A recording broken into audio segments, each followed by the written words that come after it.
Good morning. Welcome to the WEX Wakeup for Thursday, April 18th. I'm Christy Matino. Well, it was a scary night for some people who picked up the phone and tried to call 911, but they couldn't. And that's because several states across the U.S. reported emergency service outages on Wednesday night. The largest city affected appears to have been Las Vegas. Nevada State Police announced through social media the outage affected those living in southern Nevada, who were unable to call 911 from cell phones and landline phones. Other states had the same problem, including Texas, Nebraska, and South Dakota. Nevada and South Dakota were able to fix the services a couple hours after the outage started, and Las Vegas Metropolitan Police announced that they called back everyone who had been trying to call for help. We still don't know why this happened or what caused the outages. And Senate Democrats succeeded in shooting down Mayorkas' impeachment trial before it even began. House Republicans tried to force the upper chamber to put impeached Homeland Security Secretary Alejandro Mayorkas on trial, but he has now been let off the hook. Majority Leader Chuck Schumer moved to vote the first article of impeachment against him was unconstitutional. That vote was 51 to 48 to 1, with all Democrats voting in favor of killing off the first charge against Mayorkas.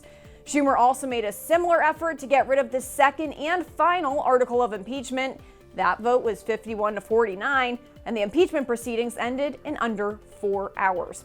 Minority Leader Mitch McConnell shared his disappointment. President, we've set a very unfortunate precedent here.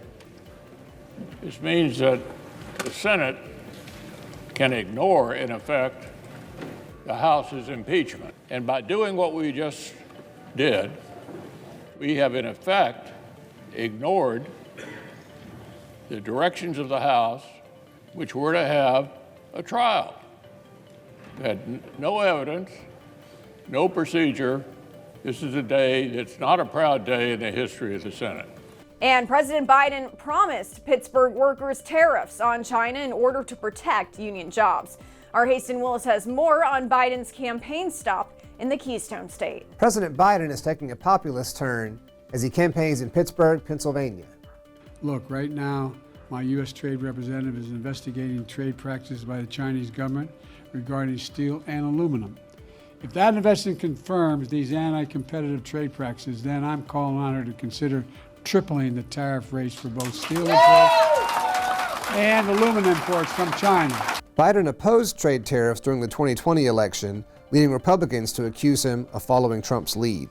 They sent out an email blast after Biden's speech, saying that after 4 years of failure, he's finally following President Trump's lead on tariffs.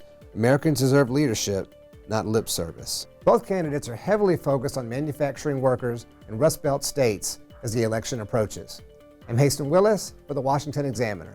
Thanks for joining us this morning on the WEX Wake Up. Be sure to give us a follow on our website and social media so you stay in the know of all those headlines trending in politics.